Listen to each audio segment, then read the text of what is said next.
Estamos en Conectados del Museo de la Memoria y los Derechos Humanos.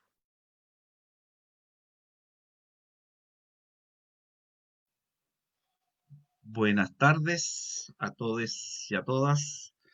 Les damos la bienvenida a este quinceavo programa del conversatorio Educación en Derechos Humanos para el Chile actual. Y queríamos partir, sí, con una breve reflexión sobre los últimos graves acontecimientos que han afectado profundamente el tema de los derechos humanos de personas eh, menos protegidas o desprotegidas, como es el caso de la niña asesinada o descubierto su crimen el día de ayer y el desalojo violento de una toma pacífica en la municipalidad del, del sur por parte de dirigentes mapuche. En los dos casos hay responsabilidades estatales y también hay dilemas profundos de derechos humanos y que vamos a también conversar con nuestros invitados hoy día. En el caso de la niñita asesinada, está también la responsabilidad del Estado en desprotección. Entiendo que hay responsabilidad directa de parte de las instituciones estatales de garantizar una protección a una chica que estaba bajo justamente el resguardo del Sename. Pero además de eso está la responsabilidad de las instituciones públicas de no haber avanzado suficientemente en normativas que garanticen la protección integral de los derechos de niños y niñas en Chile. Para ello hay un proyecto de ley que todavía está sin ningún trámite o de urgencia que reconoce y valida todos los convenios internacionales en un instrumento legal que obligaría a las distintas instituciones a ser eficaces resguardadores de los derechos. Y por otro lado, perdón, y ahí el asesinato horrendo y que ha provocado el escándalo en la comunidad nos lleva inevitablemente a que las reacciones emocionales tienten a muchos con endurecer las penas y aparecen los populistas legales pidiendo restaurar la pena de muerte. Y aquí hay que recordar que Chile es un estado que ha abandonado eh, la brutalidad y la ley del ojo por ojo, sobre todo a la luz de la experiencia institucional que no muestra ningún resultado efectivo de la pena de muerte. Y lo mismo podemos decir en el caso de el desalojo violento y los tintes racistas que ha tomado la situación del conflicto mapuche, que es algo completamente nuevo que no habíamos visto y que ha afectado o le ha dado un tinte mucho más radical al conflicto sin lograr que las instituciones estatales se abran a establecer un diálogo. Eh, Curiosamente, hoy día vamos a hablar con dos instituciones que en el pasado, en tiempos de dictadura, jugaron un rol bien importante, especialmente en la mediación de conflictos, pero que hoy día no tienen esa presencia tan activa en la sociedad. Hoy día decimos lo que fue la Vicaría de la Solidaridad y el papel de la Iglesia, que hoy día está completamente ausente. Si uno podría decir, aquí tendríamos un actor que hubiera ayudado a mediar el conflicto con la huelga de hambre de los presos mapuche, y la Comisión Chilena de Derechos Humanos, que también jugó un rol muy importante en tiempo de dictadura, pero que ha perdido un poco su influencia hoy día. Hoy día nos acompañan Luis Moya Santander, es sociólogo y fue encargado de educación en derechos humanos en la Comisión Chilena de Derechos Humanos durante un buen tiempo. Él nos va a contar con más detalle. Tuvo la posibilidad de trabajar ahí con un personaje muy importante como es don Jaime Castillo, que fue formador de muchas generaciones en materia de derechos humanos. Y también nos acompaña Eduardo Rojas, quien es filósofo, director del grupo educativo y también fue jefe del Departamento de Educación en Derechos Humanos en la Vicaría de la Solidaridad durante un buen tiempo. Les damos la bienvenida y para que prendan sus audios y les queremos partir preguntando un poco su experiencia. Vamos a partir primero con la experiencia de todos ustedes. Eh, Luis, si nos puede relatar un poco ese rol que pudieron cumplir ustedes en tiempo de dictadura como cómo se hacía educación en derechos humanos en la Comisión chilena en los tiempos de la dictadura. Eh, Incluso por orden de prelación e historia, debiera partir Eduardo del rol de la vicaría. Dale, hombre. Bueno, eh, tal como tú lo señalaste al inicio, Claudio, eh, y un poco rebobinando, recordando, como le decía allí también a Eduardo, de esto de una especie de recordatorio que en el fondo es volver a pasar por el corazón y en sentido estricto es volver a pasar por los afectos de lo que significó las experiencias institucionales. Yo quisiera decir que en sentido estricto el tema ancla, por lo menos la experiencia de la Comisión, pero yo creo que la experiencia de la mayoría de las organizaciones vinculadas al tema de derechos humanos, tanto en su defensa y promoción, es la experiencia significativa que implicó, en sentido estricto, la violación a los derechos humanos. Y ahí uno podría sostener que el primer acto educativo, entonces, que nosotros después, posteriormente, intentamos coordinar, ordenar, incluso podríamos decir hasta una especie de coordinación de saberes o de las propias metodologías, pero, y en esto quisiera partir recordando, es las madres, muchas veces mujeres analfabetas, campesinas, sin presencia organizacional, la mayoría de ellas, y que fueron capaces inicialmente en la pregunta de dónde están, con ello fueron generando, en mi opinión, las posteriores dinámicas de los procesos formativos en la cual de algún modo estuvimos involucrados. Entonces, para mí siempre la presencia, por ejemplo, de la agrupación de familiares de detenidos desaparecidos y en ello, ¿no es cierto?, inmediatamente uno recuerda a la querida Sola Sierra, ellas mismas fueron, en mi opinión, los primeros actos pedagógicos en la defensa y promoción de los derechos humanos. Y un segundo acto, y ahí recordaste muy bien a este hombre notable, ya, que fue don Jaime Castillo Velasco, y lo mismo quisiera verlo reflejado en la figura del cardenal Silva Enrique, que también y estoy pensando incluso en Roberto Carretón, actual Premio Nacional de Derechos Humanos otorgado por el Instituto Nacional de Derechos Humanos, que también en el ejercicio jurídico de la presentación de algo tan simple como era el recurso de amparo, ahí estaba también en sentido estricto los primeros actos pedagógicos. No solamente el punto de vista de lo que significaba el ejercicio del derecho, y esto es un tema que muchas veces lo conversamos en los pasillos de la vicaría con Roberto Carretón, había también en eso un acto de pedagogía, porque a través de ese acto simple del recurso de amparo estaban constituyendo, en mi opinión, los antecedentes de la memoria. Y eso después se vio reflejado en los informes de la Comisión Reti y en sentido estricto en el rol que ustedes también están cumpliendo como Museo de la Memoria y los Derechos Humanos. ¿Ah? Quiero rescatar ahí algo que dijo el viernes pasado este gran hombre, ¿no es cierto?, Abraham Aguenzo, cuando le reconoce al Museo de la Memoria un espacio en sí mismo pedagógico en el tema de los derechos humanos. Entonces, lo que quisiera en el fondo decir es que uno es tributario de esto para decir por qué surge posteriormente dentro del espacio de la Comisión chilena, concretamente el tema educacional. Más allá después de las posteriores técnicas, lo que hicimos no, pero yo diría el punto central está ahí. ¿Ah? Ujú. Eduardo, Mm. ¿cuál es tu visión también de lo que fue esa experiencia? Cuéntanos un poco. Hola, en primer lugar un gran saludo a Claudio, mi amigo Muchas Lucho, gracias. que tanto tiempo que no nos veíamos.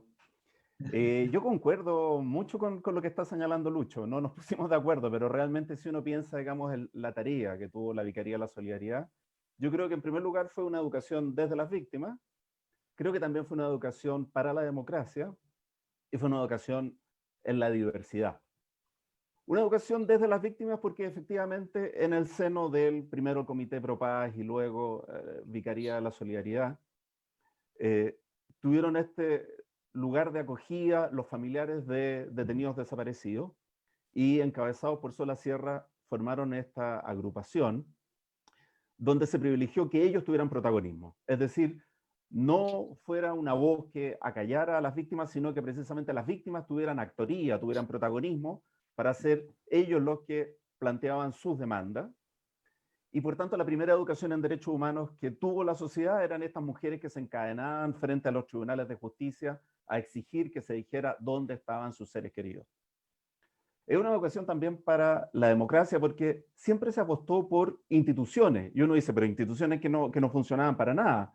Roberto Garretón siempre le gustaba repetir esto de que en los primeros años se presentaron 9.000 recursos de amparo y se acogieron menos de 10. O sea, uno por cada 1.000. Una cosa horrorosa, realmente. Y todo el mundo en ese tiempo, cuando venían extranjeros y decían, pero ¿para qué siguen presentando recursos de amparo si no sirve de nada? Y ahí había, yo creo, una visión que partió en el cardenal Silva Enríquez, pero que estuvo en el conjunto de los profesionales que estaban en ese tiempo, es que era importante marcar el camino del derecho, porque eso era lo que iba a permitir después una salida pacífica, pero que era lo que permitía también que la sociedad tomara conciencia de efectivamente que las instituciones no habían funcionado y que ahí había una deuda que las instituciones tenían que cubrir. Y por eso que hay que apostar siempre por tener instituciones que funcionen. Eso es lo que te permite que se resguarden los derechos de las personas.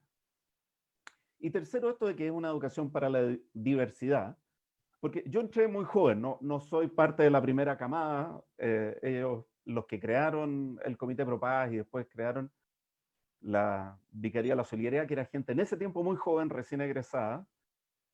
Nosotros llegamos en una ola, digamos, cuando estaba ya la dictadura en su fase declinante, pero yo me formé como profesional en la vicaría. Conocí a mi señora también, que trabajaba ahí en la vicaría. Y yo era muy católico, sigo siendo católico, digamos, pero en ese tiempo venía con esa mentalidad del joven católico y me sorprendía, me encontraba con que Rosmarie Bornal, la jefa de denuncia, era metodista y que otras personas eran pentecostales y había alguien que judío y había no creyentes, había comunistas con demócratas cristianos, con socialistas, MAPU, izquierda cristiana, y fue una convivencia en el pluralismo y en el ecumenismo que nos educó fuertemente para entender que lo importante es la defensa de la dignidad de la persona y no el sectarismo de estarse peleando esto. Allá éramos todos un gran equipo. Éramos mucha gente, éramos casi 300 personas, contando todo el trabajo de las vicarías zonales. Pero todos nos sentíamos un solo cuerpo. Yo no recuerdo una disputa, que mira, se están juntando los de tal partido para decir, yo no lo viví. Aquí había una causa común que nos marcaba y yo creo que eso también fue una educación que nos dejó impregnados, muy en el alma, que frente a causas fundamentales no existen las diferencias y por tanto aprendimos de la diversidad y de la convivencia desde el origen de nuestra formación profesional. Correcto. Oye, muy interesante esta experiencia. Y quiero contarles que hoy día hay un gran historial de educación en derechos humanos. Hay un concepto de educación en derechos humanos que se ha ido consolidando en todos estos años y que imagino que no sé si en esos tiempos estaba instalado como tal.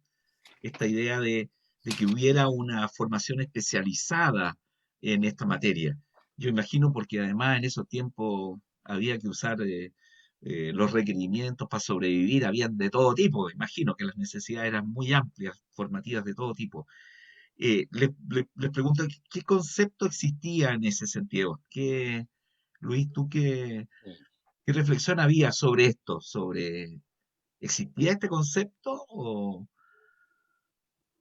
Sí, quiero partir con algo que dijo Eduardo y me gustó mucho y lo acabo de subrayar y creo que no lo voy a olvidar nunca porque me pareció muy válido. atribuyó, ¿no es cierto?, como dice Eduardo, al cardenal, marcar el camino del derecho, ¿ya? Mm. En esa misma dirección, uno podría decir, en ese tiempo, en sentido estricto, no estaba la reflexión tal como está hoy día, ¿ya? Más bien, cosa curiosa, y lo dije en mi etapa inicial, cuando relevo la palabra experiencia, yo creo que de algún modo fuimos tributarios de todo el proceso de la educación popular, en sentido estricto, podría decir, sin temor a equivocarme, eh, el padre fundante, la piedra angular, desde el punto de vista reflexivo, claramente era Paulo Freire, ¿ya? Y Claro. digo lo era en el sentido porque a ver, para explicarme por qué quiero rescatar esto. Yo venía obviamente, cuando llego a la comisión en los años 80, y patuamente me hago cargo del área de educación. No me preguntes por qué, pero me tocó esa responsabilidad y en términos católicos no dije sáquenme este Cali, no, lo tomé al tiro, lo asumí y venía del mundo del derecho. Estudié Derecho a la Chile y me arranqué en mitad de año, mejor dicho, en tercer año. Venía de una crisis vocacional en lo que significaba el tema de si podía ser religioso los Sagrados Corazones.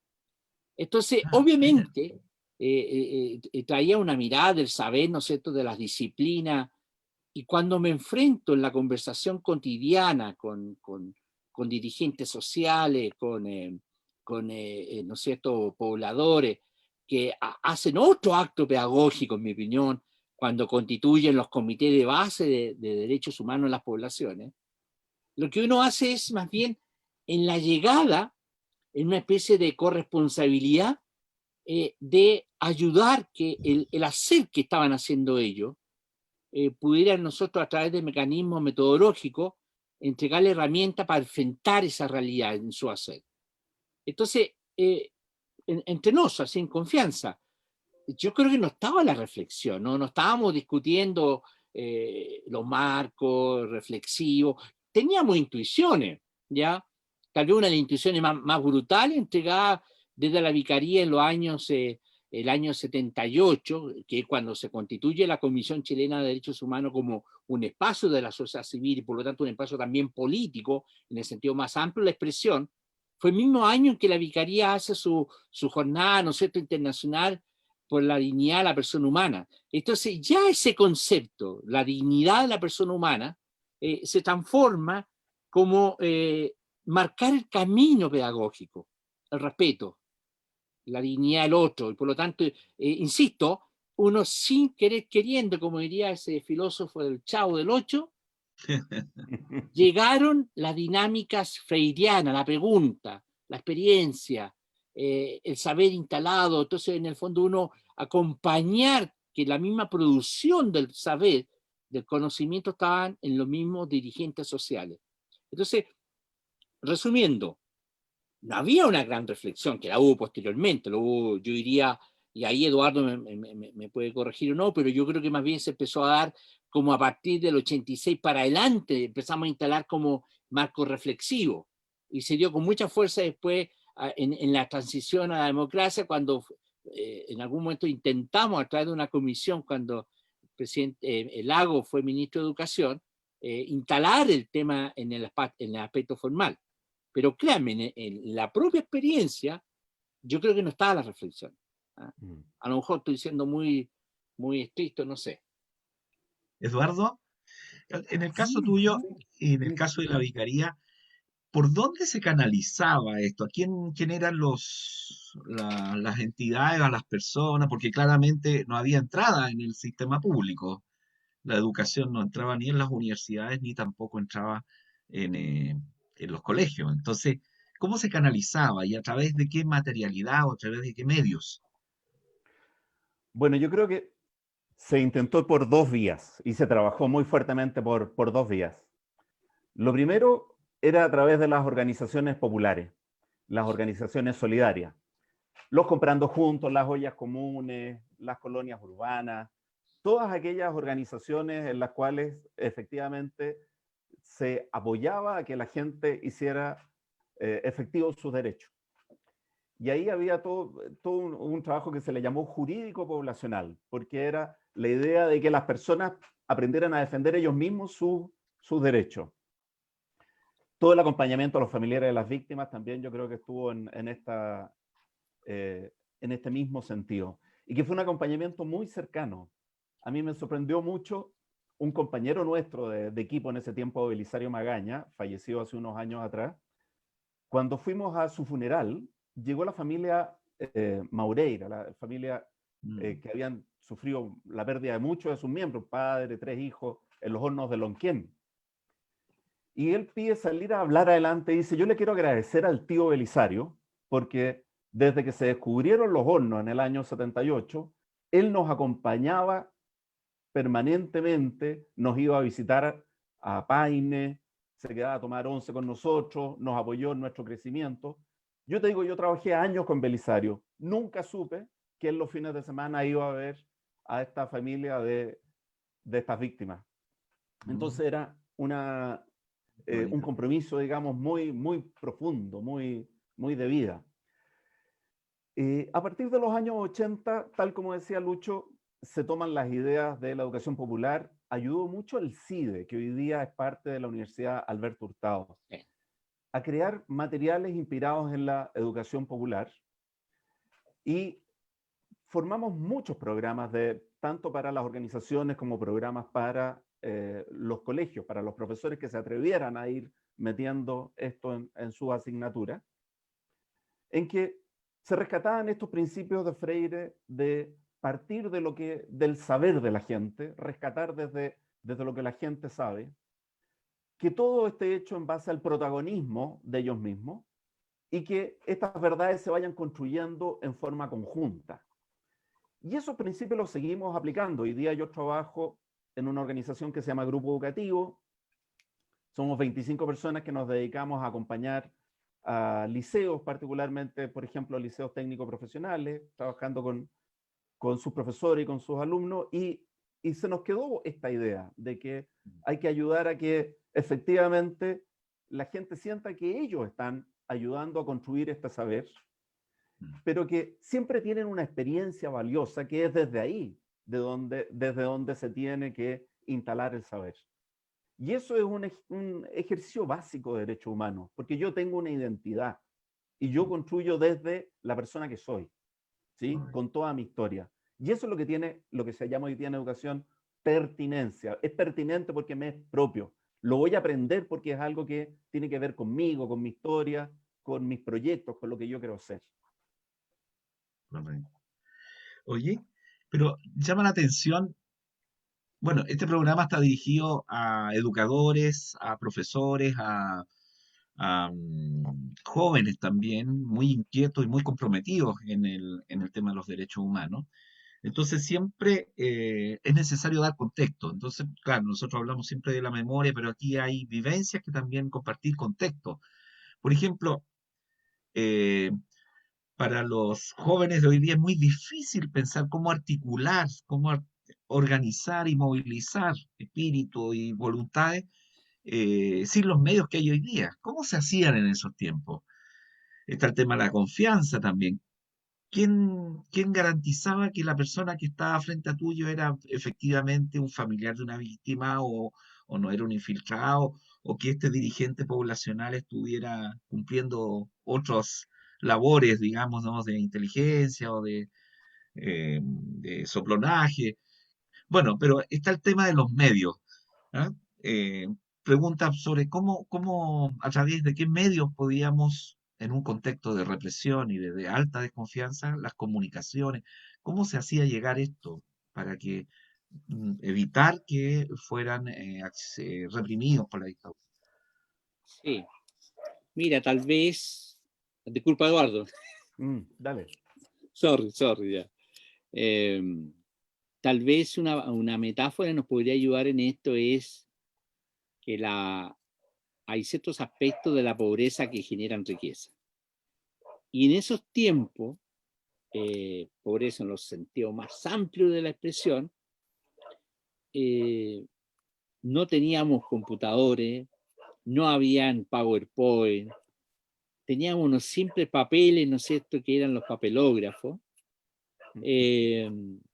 Muchas veces en la conversación con ellos había que ser la famosa vaca, si es que la institución no tenía algo de recursos, para poder comprar algo tan simple como una marraqueta con una mortadela en el negocio de la esquina, y obviamente con el apoyo entre varios, juntar el tema del té y el café. Entonces, toda la experiencia, de verdad, salvo la etapa final, en que en algún momento a nosotros nos llegaron un poco más de recursos para iniciativas fuertes, como lo fue en su momento de ciertos procesos de creación de monitores para el tema del plebiscito, ¿ya? Correcto.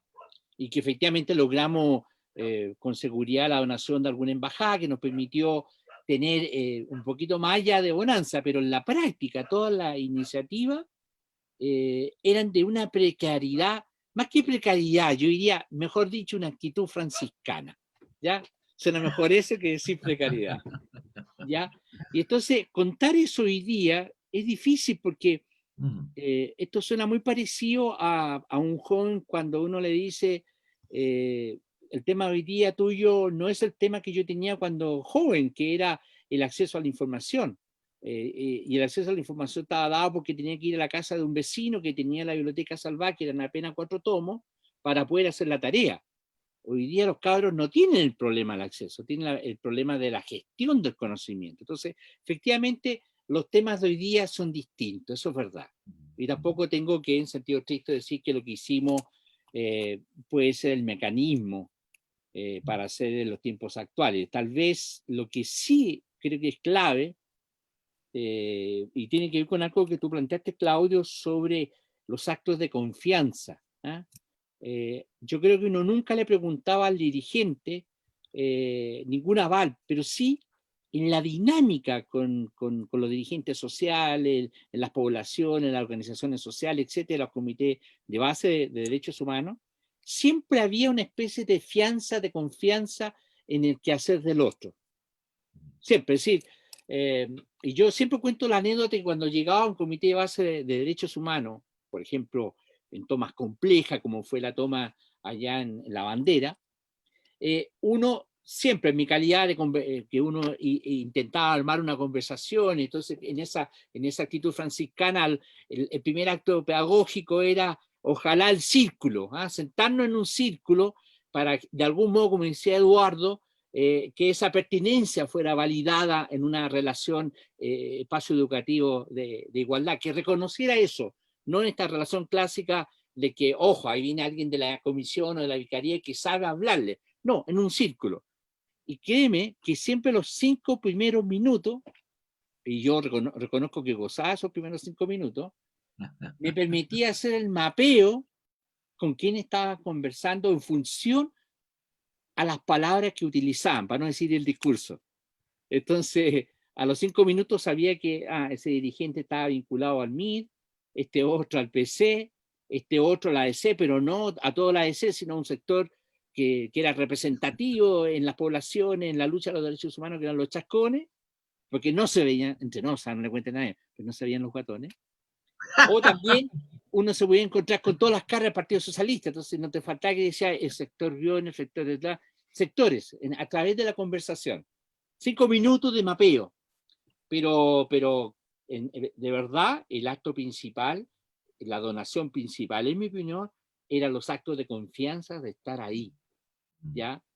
El contexto, obviamente, es muy parecido, y termino con esta parte. Cuando una vez conversando con mis hijas, yo les decía en un momento, cuando no que me hayan pedido razón de lo que yo hice, pero en un momento determinado les dije, la verdad, hicimos cosas normales. Ir a hablar con los dirigentes, ayudarle lo que significaba el tema de recurso amparo, lo que significaba la defensa jurídica en la población, sabía allanamiento, qué elementos tenían que observar para que pues, eso fuera contenido del recurso amparo, herramientas organizacionales, etcétera, etcétera.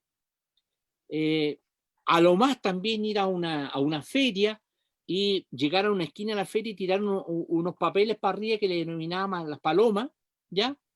Entonces, en sentido estricto, eran actos cotidianos muy simples que uno lo hace en la democracia. La gran diferencia era el contexto. era una dictadura militar. Así es. Gracias, Luis. Eduardo, ¿y cuál fue la experiencia de ustedes en eso? Mira, yo creo que hoy día el gran desafío que tenemos es reconstruir lazos de confianza y de pertenencia. ¿Eh? Hoy día Ujú. es un debe. En ese tiempo yo creo que había la gente, aunque corría un riesgo muy grande, efectivamente había un vínculo con los vecinos muy fuerte y por tanto todo el mundo se conocía y sabía con quién podía contar o no. ¿Hubo Mm. casos infiltrados? Hubo, pocos, dramáticos en todo caso. Siempre cuando se descubrió algún infiltrado había sido el más puntudo, el que más quería tirar aparentemente las cosas, digamos, como que el más radicalizado. Y ese resulta que trabajaba para la dictadura y lo que quería era captar ingenuos para poder meterlos presos o algo peor. Pero yo creo que se fue tejiendo una red de confianza porque había tan poco, había tanta pobreza, que lo único que se podía confiar era efectivamente en tus vecinos, en tus compañeros de sindicato, en las personas con las cuales tú estabas. Ahora, en un segundo nivel, yo te diría que hubo una gestión de la información que fue muy importante, muy significativa. A mí me tocó ir algunas veces después cuando se hicieron las comisiones de la verdad en Perú y veía la gran dificultad que tenían los peruanos para poder establecer la cantidad precisa de víctimas que tuvieron. Tuvieron mucha dificultad para gestionar esa información. Yo creo que un elemento muy positivo que hubo en la experiencia chilena es que se manejó muy bien el tema, digamos, de documentar cada caso. Y por tanto, cuando pasó que el embajador de la dictadura en Naciones Unidas, Sergio Díez, que hoy día tiene Ah. una sala que lo honra en derecho de la católica, Oh, cuando Sergio Díez dice en Naciones Unidas que hay 2 detenidos desaparecidos que no existen porque no tenían carnet de identidad, al día siguiente estaban la fe de bautismo, es decir, las partidas de la parroquia donde habían sido bautizados, para demostrar que sí existían y que efectivamente esas personas habían desaparecido. Yo creo que esa gestión de la información que permitió después armar el informe Rettig y luego el informe Valich fue uno de los activos más valiosos.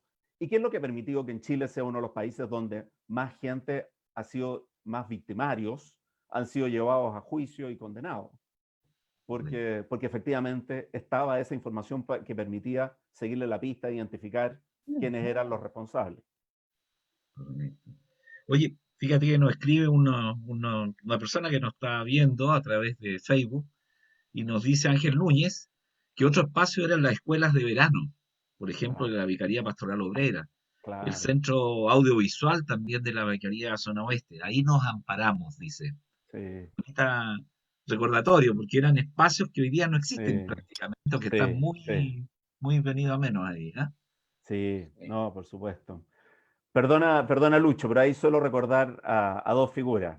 El padre Alfonso Baeza, que Ujú. fue el vicario de la Pastoral Obrera todos los años que duró la Pastoral Obrera y hasta que cambió de nombre a Pastoral de los Trabajadores, un hombre que ayudó a la reorganización de la CUT, que cumplió un rol, yo creo, fundamental en muchas mediaciones de conflicto, y siempre acompañado por su compadre, el Pepe Aguilera, que era el secretario ejecutivo Ah, de la Pastoral Obrera, Gran que un hombre. hombre, gran hombre, que además era el sueño de Alfonso, del padre Alfonso, porque Pepe era un obrero que gracias a su esfuerzo logró llegar a una instancia de organización de los demás y de colaboración. Él siempre soñaba, digamos, el padre Alfonso apadrinó mucho a Manuel Bustos, que era un campesino que llega a ser presidente de la CUT.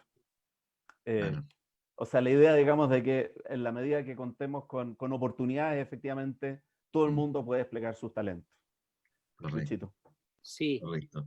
¿Quieres Perdona, agregar, Luis? Claudio. Sí, Sí, quería rescatar lo, van a sospechar que esto lo estuvimos preparando con Eduardo, pero no. Yo quiero rescatar la noción del espacio del amparo. Yo creo que tenemos un déficit en el campo de la Comisión Chilena de Derechos Humanos, digo yo como integrante de los años anteriores, etcétera. No hemos publicado, no hay un esfuerzo narrativa de algún libro que dé cuenta de algo que, en mi opinión, fue muy clave en la comisión, especialmente cuando estuvo en Barroso con Huérfano, pero también cuando estuvo arriba del Café Torre, ¿ah? Que en sentido estricto era una especie de plaza pública. Era curioso cómo el hall central de la comisión ahí en Barroso con Huérfano, más o menos a partir de las 2:30, empezaban a llegar los dirigentes, y uno que trabajaba ahí, la dinámica, todo lo demás, entonces uno olfateaba cómo las distintas orgánicas políticas o sociales conversaban. Era la plaza pública de Chile en esos momentos. Lo mismo la vicaría, cuando uno iba a la vicaría, con todo el control estricto para ingresar y a dónde iba, pero entrar en los espacios, al patio, era un espacio de conversación. Y yo creo, extrapolando, tanto la vicaría como la comisión, como las demás instituciones hermanas, como CODEPU, CERPAC, el CIDE, el PIDE, ¿ya? Y tantas otras, la CODEJU, fueron anticipando círculos de amparo, generación de confianza, pero también estimulación de protagonismos políticos democráticos, que retoma muy bien lo que Eduardo planteaba al inicio, cuando señalaba este tema, ¿no es cierto?, de formación en la democracia. La experiencia en las instituciones de derechos humanos también fueron experiencia en el hacer democrático, ¿ya? Quería rescatar eso a partir de lo tuyo, Eduardo. Oye, y mirando ya más en la actualidad, con toda la experiencia que ustedes tienen y haciendo caso a esta observación que hace Luis, que a lo mejor ha faltado sistematización, ha faltado una memoria histórica de la praxis de educación en derechos humanos en ese tiempo. Uno no encuentra muchas referencias. Eh, Sería interesante poder aportar y sistematizar, que es parte de la memoria también, y que serviría mucho a los educadores actuales en derechos humanos. Bueno, teniendo en cuenta todos los cambios que han habido, que son cambios gigantescos que ha vivido el país, comparado, ¿no?, con las precariedades en que se vivía y se trataba de defender estos valores, ¿qué lecciones, si ustedes tuvieran que dar una charla a los nuevos educadores o asesorar a alguna institución en materia de derechos humanos, qué lecciones o qué certezas hay que conservar, hay que relevar en este educación en derechos humanos para el Chile actual, que es nuestro tema? Nosotros estamos tratando de aportar visos de lo que debe ser un Chile eh, mejor, más al futuro. Entonces, esta formación en derechos humanos que hoy día se da, que hoy día se está, les cuento, hoy día se está tratando, gracias al instituto y a otras organizaciones, se ha logrado, por ejemplo, la formación de policías en materia de derechos humanos, con cuestionables resultados. Todos podemos observar que no ha hecho mella. Pero también en las distintas carreras universitarias se está tratando de que hayan, en algunas universidades con más éxitos que otras, en que hayan cátedras básicas y obligatorias de derechos humanos para todos los profesionales, en particular para los educadores. O sea, que toda la camada de educación, por lo menos nos contaba la otra vez Abraham, que la academia eh, es una cátedra obligatoria, es una cátedra mínima. Pero entonces, ¿cuáles son las lecciones? ¿Cuáles son los aportes que ustedes considerarían que tienen que considerar sí o sí, a partir de la experiencia de ustedes, la educación de derechos humanos para el Chile actual? Luis o Eduardo, parte tú, Eduardo. Ya, yo creo que cuando en unos años más se mire este tiempo, se va a mirar con mucho interés todo lo que ha sido la lucha de los jóvenes por sus derechos, todo el protagonismo que han tomado hoy día los jóvenes, la reivindicación de los derechos de la mujer, la reivindicación de los derechos de las minorías sexuales, los pueblos originarios que han tenido un rol cosas que antes no teníamos conciencia, yo creo, de la magnitud de la deuda y de la necesidad de respetar un modo distinto, un modo que cada segmento de la sociedad puede aportar desde su historia, desde sus características. Y quisiera anotar dos más. Todo lo que son los derechos de quienes están privados de libertad y todos los derechos de los migrantes, que yo creo que es el gran tema del siglo XXI, la migración. Y ahí saludar al colectivo Sin Fronteras, que yo acompaño hace algunos años y que ha hecho una labor preciosa con los niños migrantes. Me acuerdo de una frase que tenía Luis Paul Ricoeur, que era un hombre que leíamos en ese tiempo, que decía: no hay libertad sin instituciones. Yo creo que el gran desafío de hoy es, están tan desprestigiadas las instituciones, pero no se puede construir una sociedad donde convivamos sin que tengamos instituciones. Por tanto, construir instituciones que sintamos legítimas, que nos den credibilidad, que nos permitan confiar en que efectivamente esa institución, si yo voy a hacer un trámite, no va a haber corrupción, se van a dar respuestas a mis demandas, que yo puedo tener un cauce para las distintas cosas que yo necesito en la vida: salud, vivienda, educación, etc. Entonces, yo creo que el gran desafío que lo que aprendimos en la dictadura y que hoy día, digamos, hay que repensar es cómo tienen que ser las instituciones para un Chile democrático del siglo XXI. Ese es el gran desafío. Lo tienen que construir los actores de hoy, todos estos actores que ya mencionamos. Correcto. Luis, ¿tú? Sí, compartiendo plenamente con lo que señala Eduardo, incluso con la frase, ¿no es cierto?, libertad sin instituciones. Yo, si pudiera reflejarlo en una simple palabra, tanto en el ámbito educacional formal, pero también en nuestras propias prácticas educativas, en los espacios donde estamos, en el espacio laboral, en el espacio de la familia, en la relación con tus hijos, en la relación de los afectos, creo que la palabra sería coherencia. Creo que ese debería ser la palabra, y coherencia como cualidad de correspondencia entre el decir y el hacer. Entonces, en sentido estricto, lo que quiero plantear es que tus actos deben ser, en sentido estricto, correspondencia de tus decires. Si no, incoherencia. Si no, aparece la crítica por extensión a las instituciones, ¿ya? ¿Qué es lo propio de la crítica a las instituciones y en ello, por ejemplo, a la denominada clase política? La incoherencia. Incoherencia. Y cuando la gente hace especialmente los jóvenes cuestionan mucho las incoherencias. Y por lo tanto, lo que están cuestionando en sentido estricto es el decir y el hacer, ojo, de los políticos, que en sentido estricto son representantes, están representando. Entonces, ahí tiene que generarse cultura cívica brutalmente fuerte, donde la corresponsabilidad ciudadana esté presente. Es un poco lo que decía Eduardo, es decir, que el ciudadano tenga la claridad que el servicio que un espacio público está prestando es de calidad.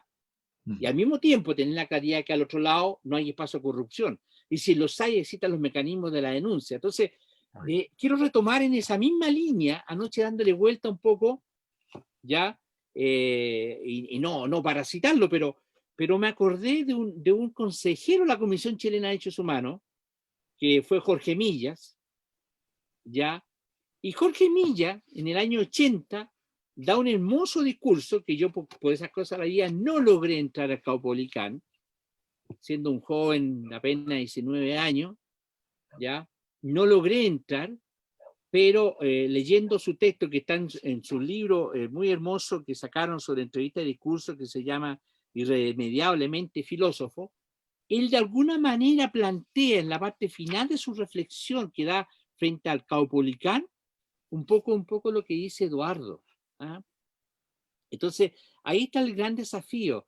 ¿Qué viene posteriormente? Y estamos en un tiempo interesante, complejo, extremadamente complejo, yo diría brutalmente complejo, esto de desandar, deshabitarnos en la vida cotidiana para para a través de estos medios incluso generar intensidad en nuestros vínculos, pero durante 4 o 5 meses no es que hayamos estado escondidos, pero hemos estado deshabitados de lo que significa el movimiento casa, calle, oficina, trabajo, las relaciones. Entonces, en esa brutalidad, yo creo que es un tiempo también para instalar las preguntas. Coherencia, el sentido de la vida, la pregunta de muchas personas sobre lo que está significando el tema del trabajo, sobre los principios que están organizando la actual sociedad, qué rol cumplo en ello, etcétera, etcétera. Bueno, y ustedes mencionaron que en todo este proceso también hubo necesidad de preparar monitores para el proceso del plebiscito, ¿ah? Organizado y convocado por la dictadura para supuestamente ratificar el itinerario establecido en la dictadura, en la Constitución del 80. Si nos pudieran contar un poco, porque claramente vamos a vivir un proceso más o menos parecido ahora, con la diferencia de que ustedes enfrentaban las limitaciones, obvio, de libertad de expresión y de estar en situación completamente confinados por una dictadura. Eh, ¿Cómo fue ese trabajo de formar monitores? Porque era pasar a otra etapa muy distinta, ¿no? Ya entrar casi en materia abiertamente política, ¿no es cierto? Para controlar el plebiscito, primero para garantizar que las personas fueran a votar, etcétera. Si nos puedes contar, Eduardo, y después Luis. Yo creo que fue, en primer lugar, bueno, yo creo que fue un evento que nos marcó generacionalmente. Lo primero era la duda si entrar a eso, porque corríamos el riesgo de legitimar a la dictadura y eso nos parecía impresentable. Entonces muchos teníamos dudas, ¿nos metemos o no nos metemos? Y hubo una experiencia muy significativa en ese mismo tiempo que fue el plebiscito que se hizo en Filipinas, donde cae Ferdinand Marcos, el dictador que había. Llegó un video a Chile sobre cómo habían ellos organizado, apoderados para ir a controlar todas las mesas y crearon todo un sistema para denunciar aquellos lugares donde se hacía fraude. Y realmente uno lo llevaba a las poblaciones y la gente empezaba a decir, mira, es posible, o sea, si nos organizamos bien, a lo mejor podemos efectivamente tener un control social de esto. Y ahí yo creo que los partidos, la iglesia, todos se la jugaron por organizar que esto efectivamente tenía que ser un proceso transparente. Se formaron miles de monitores, nos tocó ir, a mí me tocó ir a Punta Arenas, a Valdivia, al norte, a todas las poblaciones. Uno se movía, pero por todo Chile, organizando a la gente que iba a controlar. Y efectivamente empezaron a abrirse espacios gracias a la movilización popular. Nunca habíamos tenido en televisión espacios durante 17 años de dictadura. Nunca nos habíamos podido reunir y tuvimos una manifestación en la Panamericana de 1 millón de personas escuchando a los prisioneros ahí tocar el baile de los que sobran. Fue algo, y la mañana yo vivía en la población Santa Raquel, ahí paradero 21 de la Florida, al límite con La Granja. Y recuerdo que desperté esa mañana con un ruido y me asusté y salgo a mirar y era las pisadas de la gente que iba caminando hacia el colegio que quedaba en la esquina, que era la sede de votación. La gente muy temprano en la mañana, antes de que se abría a las 8, y a las 7 ya estaba lleno de gente que estaba ansiosa por votar. No. Yo creo que, bueno, evidentemente en proporción a la cantidad de electores ha sido uno de los eventos con más alta votación.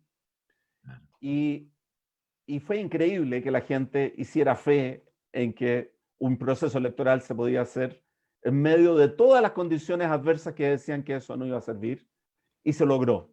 Y yo creo que ahí Chile hizo una apuesta por la paz, por decir, este conflicto se resuelve en forma violenta o se resuelve en esta forma pacífica.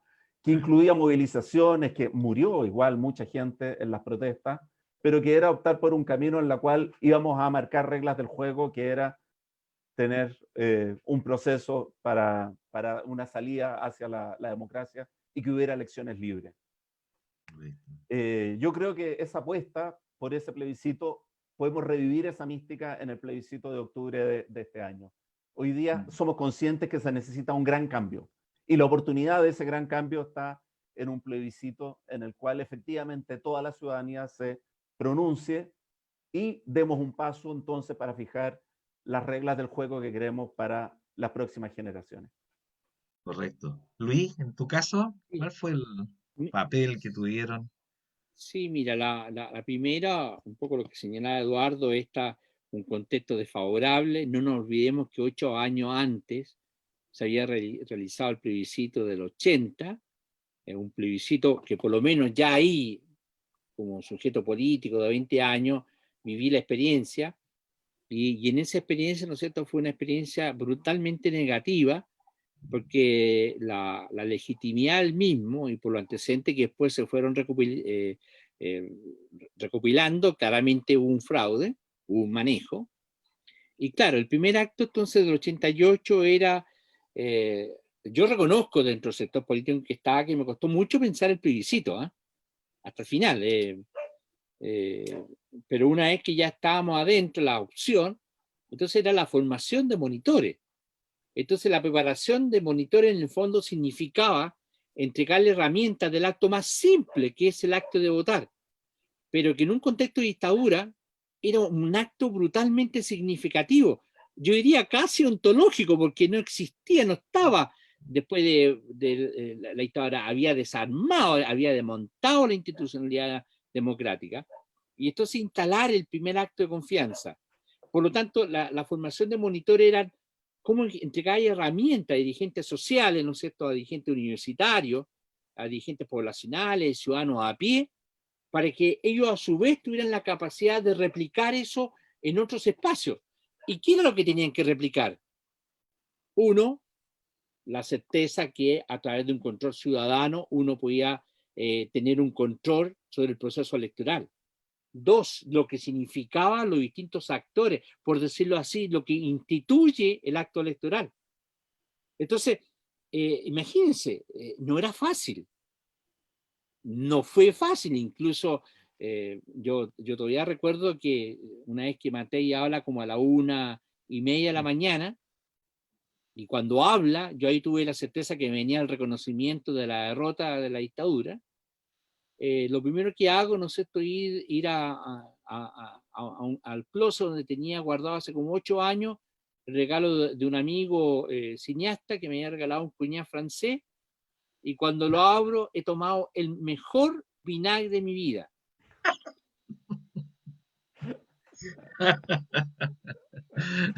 Muchas gracias. Oye, les queremos agradecer, sinceramente, ha sido un recordatorio, yo soy de la misma generación, entonces ha sido una cosa muy bonita recordar espacios y memoria, y esperamos que realmente a las nuevas generaciones esto le haya sido útil.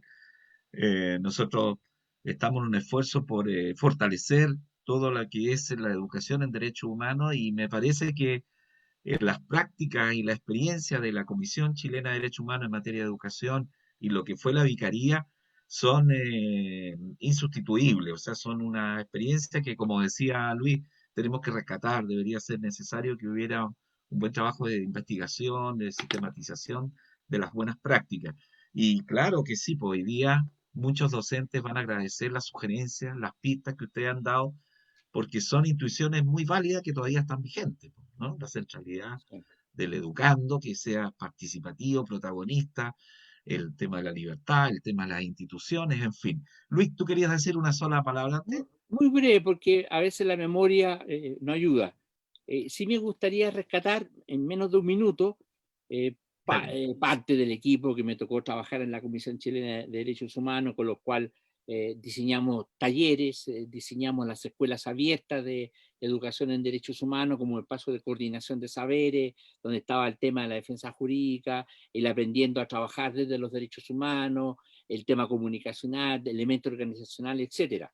Y por lo tanto quiero rescatar y nombrar a Francis Valverde, que hoy día sigue siendo una activa participante en el tema de derechos humanos a través de la institución en la cual ella dirige, que es el ASNUR, Mario Bugueño, un gran amigo, Leonardo Leo Sepúlveda, que sigue trabajando en el CIE, Juan Cueva, un dirigente poblacional de la José María Caro, un gran educador popular, también rescatar al Andrés Domínguez, ya que nos fue entregando pistas desde su experiencia, ¿no es cierto?, y desde la sociología de la educación, y al mismo Germán Molina, que a través de su experiencia en todo lo que significó el CEAL, que fue un espacio de coordinación de educación de adultos en América Latina, que a partir, yo diría, más o menos de los 80 y tanto, 86, generó espacios de intercambio de experiencias metodológicas. Y bueno, y no puedo dejar de mencionar a don Jaime Castillo Velasco, que uno lo lleva acá en el corazón porque marcó a fuego, no solamente en mi persona, sino a muchos por su testimonio. Perfecto.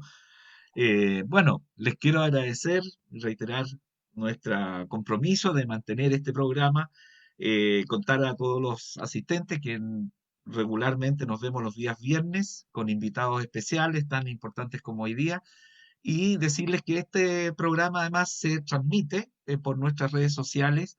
En unas horas más va a estar arriba en nuestras redes sociales para que los que no alcanzaron a verlo lo puedan escuchar de nuevo. Bien, muchas gracias y hasta el próximo viernes. Claudio, Adiós. Eduardo, un placer. Un abrazo. Estén bien.